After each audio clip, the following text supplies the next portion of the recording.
And we are live. What's going on? Facebook, LinkedIn, and YouTube Live. It's your man, Coach Rowe, coming to you. Today is Wednesday. And if it's Wednesday, I'd like to welcome you to the first row because you should know what that means. It's time for the Wednesday word. That's Wednesday word. Jumping straight into it. Tonight's topic is the wrong choice, or sometimes the wrong choices. Depends on how many times you do it. But the wrong choice. As always, I like to share what I mean by my topic, the wrong choice. So, what do I mean by the topic, the wrong choice? What I mean is that we're in life, we're not always going to make the right decision or make the right choices. And sometimes, because we know we can be, I guess our thought process of making choices can be fallible. Sometimes what happens is we sometimes will be hesitant to make a choice at all. But really the wrong choice is not so much about whether you're making the right or the wrong choice. The most important thing is that you make a choice, right or wrong. Got to make a decision, because if you don't make a decision, we'll get into that later. So tonight I have three tools for you, three tools for the first row that I want to share with you that are in regards to the wrong choice. So let's jump straight into it. Tool number one when it comes to the wrong choice is don't allow fear to make the choice. So remember, I said you're either going to make the right choice or you're going to make the wrong choice. But if you're hesitant and you just stay stationary, a choice will be made.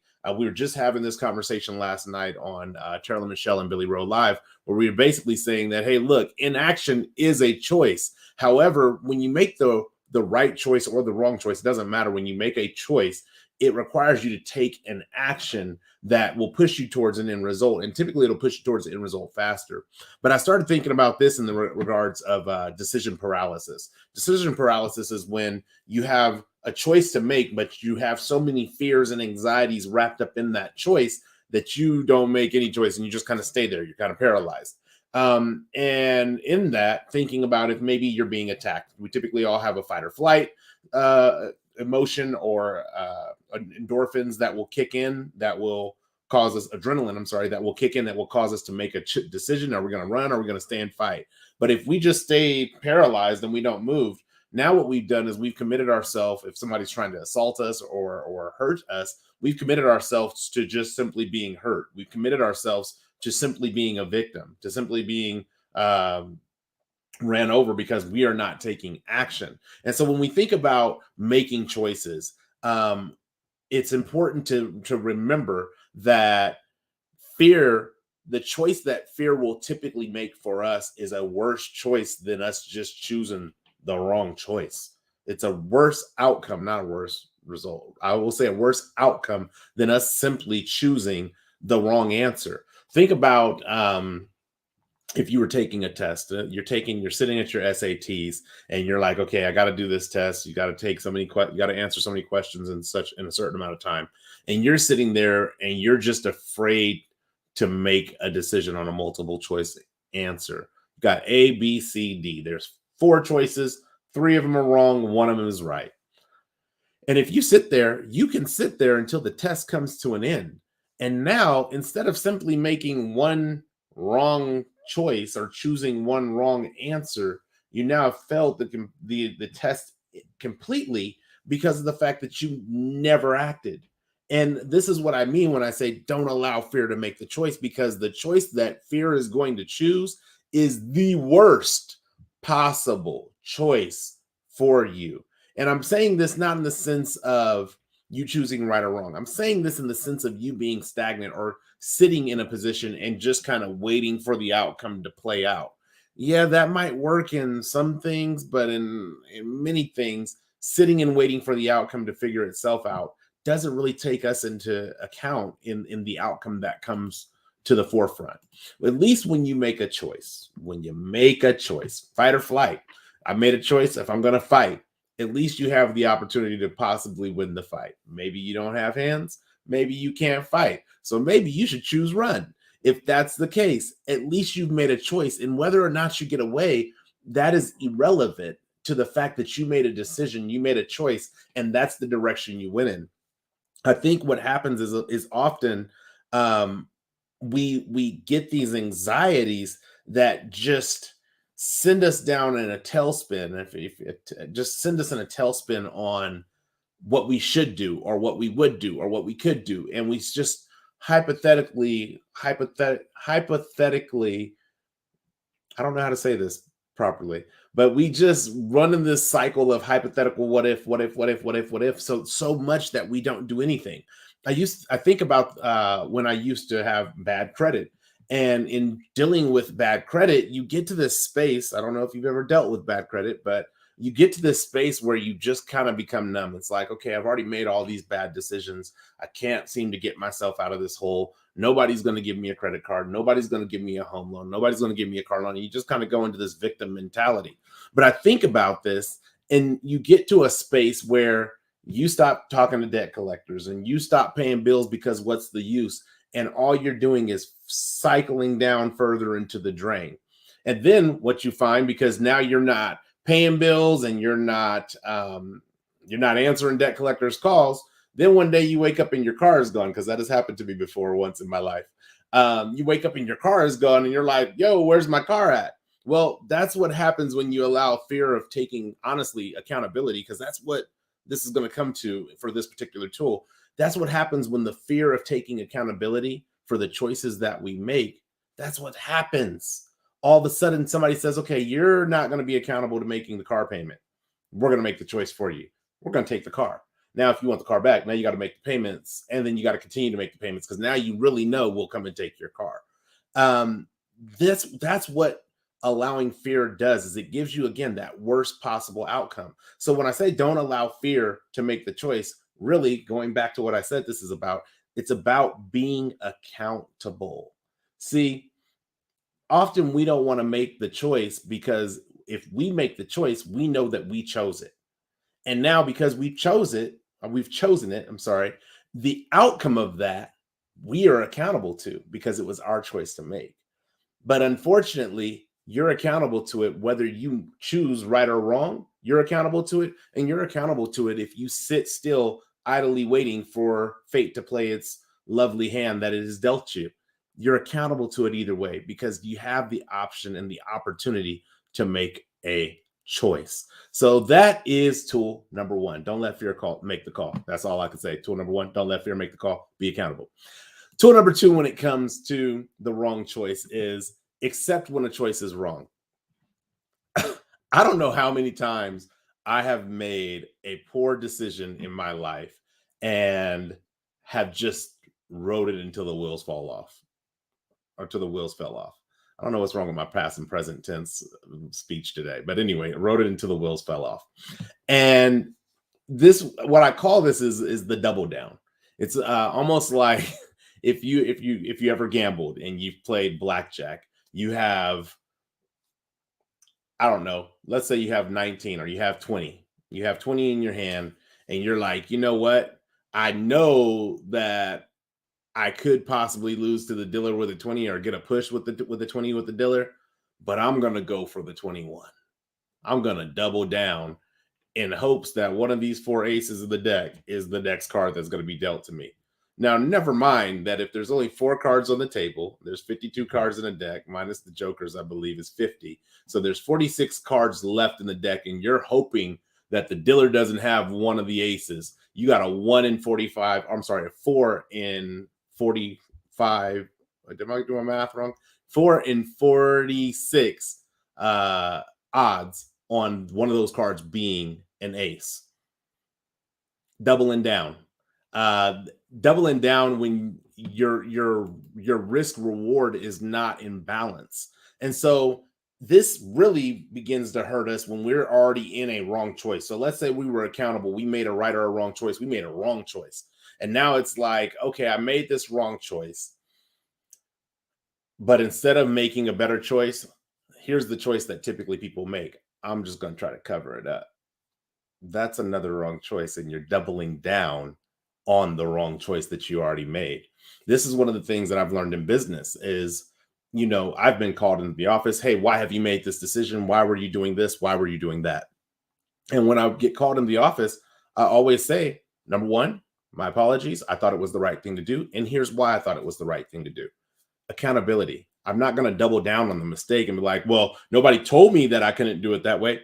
You're doubling down on the wrong choice already. I'm not going to double down on that. But what happens when we do double down is it typically amplifies the consequences. Think about, well, I don't even have to think about it. I can think about when I was a kid and I would do something. I remember at one point my mother had these popsicles in her freezer, and I had taken one of the popsicles. Let's say what I did. I stole one of the popsicles because I wanted one of the popsicles, and I ate it. And so that was already the wrong choice because my mom is not a mathematician, but she knows how many popsicles she had in the freezer. And so she comes to me and, hey, Billy, did you eat one of the popsicles? And I was like, no, I didn't eat one of the popsicles. Oh, the double down, the double down. She was like, oh, okay. So you didn't eat any of those popsicles? No, I didn't eat any of those popsicles, mom.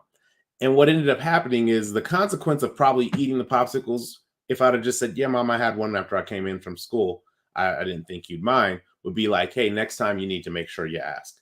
However, because I lied about it and doubled down on my wrong decision making capabilities at that lovely age, my mother actually grounded me. She said, you know what? You're grounded. You're grounded for 30 days. 30 days for a popsicle. Just a little insight to the house that I was raised in. But I was grounded for 30 days over a popsicle. And when I was a kid, it was like, man, all it was a popsicle. Why is she grounding me for 30 days? But what I now realize as an adult is I doubled down on that wrong decision. I doubled down on that wrong choice by lying about it. And so my mother was trying to teach me the lesson of, hey, you're going to probably make some bad choices and make some mistakes along the way, but the important thing is that you're not lying about it and compounding the consequences and making the consequences worse. So I think about when I've experienced opportunities to lie about bad choices or bad actions that I've done in the past now, and it's like, yeah, no, I don't even waste time lying about it. It is what it is. I'll take full accountability for anything that I've done, and then we'll move on. And if that consequence is the end of a relationship or the end of a friendship or the end of a career or whatever it may be, then at least I can just get that consequence out of the way and move forward and not double down and have to have the stress of wondering if that double down is going to turn around and bite me. It's almost like if you were to break your leg. So I actually dislocated my ankle playing softball. Now, when I dislocated my ankle, if your bottom of your foot is supposed to be like this, the bottom of my foot was like facing my other leg because it was stuck out of position. And I remember hopping to the dugout and I was like, hey, it's not broken. I can tell it's not broken, but it's dislocated and I need somebody to pop it back into place. So I had a teammate, they tapped it and it just popped back into place. Great. Time to go home because this is about to swell up bad. Go home the next day, go to the doctor, and my foot looks like I forget, but I think the Nutty Professor is where Eddie Murphy would bust out of his shoe or something like that. That's what my foot looked like. And so I go to the doctor, and we're talking, and he's like, "Hey, so you're right, it was dislocated." He said, "But here's the thing: it's a good thing you relocated it yesterday because if you didn't relocate it yesterday, what would have happened is you would have had the swelling in the space where the foot was supposed to go back to, and we'd have to cut your foot open or cut your ankle open in order to get your ankle relocated." Again, we can either make the right choice, and it could have been the complete wrong choice to pop my ankle back into place. For all I know, my ankle could have been broken. It just didn't feel like it was broken to me. Um, but it could have been the complete wrong choice. But it wasn't so important that I made the right or wrong choice. I mean, fortunately, they didn't have to amputate my foot off or anything like that. But it was important that I made a choice and I was willing to be accountable to it. And fortunately, because I didn't allow the fear of, well, what if it is this? And what if it's that? And what if, and what if, I didn't allow that to paralyze me. And I actually made a choice that was healthy for me. So again, this tool, again, accepting when a choice is wrong, don't double down on it. Take accountability for it, because when you take accountability for it and you say, hey, I'm just going to take my penance now, or I'm going to take my consequence now in advance or whatever it may be. When you do that, you kind of save yourself additional consequences or compounded consequences on top of that. So that's tool number 3 that I have for you. And then finally, tool number 2 that I have for you. Finally, tool number 3, when it comes to the wrong choices, there are multiple right and wrong choices. Going back to that SAT test where you have multiple answers, multiple choice answers that you're trying to choose the right one. that might be a situation where there's only one right answer and there's tons of or four, three or four wrong answers. However, in day-to-day life, there are multiple right choices and multiple wrong choices that we have to choose from. I used to think that it was either or, like either you're going to make a good choice or a bad choice. Like you're at the fork in the road, and that's what we hear often. We hear about the fork in the road, and a fork in the road is only left or right. You can only go left or right. Well, last time I checked, the fork that I eat with has at least four prongs on it. And so if it has four prongs on it, do I really have to go left or right? Or can I maybe go up to the right middle or up to the left middle? There are other choices that are out there. And so by learning that there are many paths, number one, to the right choice, there are many choices that are right choices to the path that we want to get to. And then there's many choices to the wrong path or to the wrong destination that we can take as well. It makes us a little less, at least for me, it makes me a little less concerned about whether or not the choice that I am making is going to be the end all be all. Now, don't get me wrong. I do try to make good choices. I try to make the right choice because that's what I want are the outcomes from making the right choices. However, if I do stumble down a path that is the wrong path, it all it notifies me is that, hey, this path that I took is not the right path. But I also have this understanding that it's not the only path. And here's a bonus tool is sometimes while you're on the wrong path, rather than scratching everything off and starting all the way over, sometimes you just need to backstep it or backtrack a step or two to get back to the path that was the right path. And so that's what I have for you guys tonight. Glean what you can out of your experiences, whether they're the right or wrong choices. Glean what you can out of them because each experience is unique to you. I don't care who's gone through it before. I don't care who's going through it at the same time as you. I don't care who's never gone through it. Each experience that you experience is unique to you. And each experience, whether it is familiar or not, is still honestly the same. I'm sorry, it's a unique experience even in that moment. So if you've even experienced something before, the next time you experience it is not the same experience because you come with a different level of wisdom. You come with a different level, hopefully, of maturity. You come with a different level of tools capable of solving those problems. So that's what I have for you guys tonight. Really quick to go over the three tools for the wrong choice. Tool number one is don't allow fear to make the choice. Remember, it's not about whether you go left or right, up or down, sideways, or wherever other direction you can go. It's about not standing still and allowing fear to make the choice for you, because that is typically, again, going to be the worst choice that can be for you, or it could provide the worst outcome for you. Tool number two is accept when a choice is wrong. It's about understanding that it's important not to double down. Don't double down. I don't like to tell people what to do, but I recommend not doubling down once you find out that the choice that you made was a wrong choice. Take your time, figure out a plan, and then move forward. But doubling down by lying and trying to evade accountability, that's never going to get you the outcome that you want. And then tool number three is there are multiple right and wrong choices. There is more than what they say, there's more than one way to cook an egg or something like that. There is more than one way to get to the right destination, and there's more than one way to get to the wrong one. Just be cognizant that if you are on a wrong choice or on a wrong path, be willing to take that bonus tool, backtrack a little bit, see if you can make a better, more valuable decision for yourself.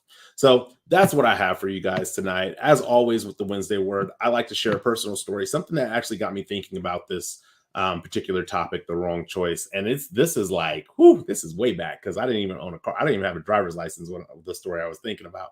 But I was thinking about a friend of mine and we were young kids. I had a bike, and back in the day, I don't know if you guys know this because it's a scooter skateboard generation now, but when you had a bike, typically, if you picked up a friend who didn't have a bike, that person rode on your handlebars while you had the strongest legs in the community for the moment, riding them to wherever you were going.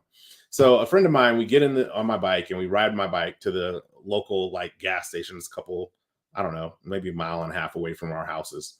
And we get there. Now we're going to this gas station with one thing on our mind. We were going to play Mortal Kombat, the arcade game. It was Mortal Kombat 1. And this is when you had to spend quarters to play video games.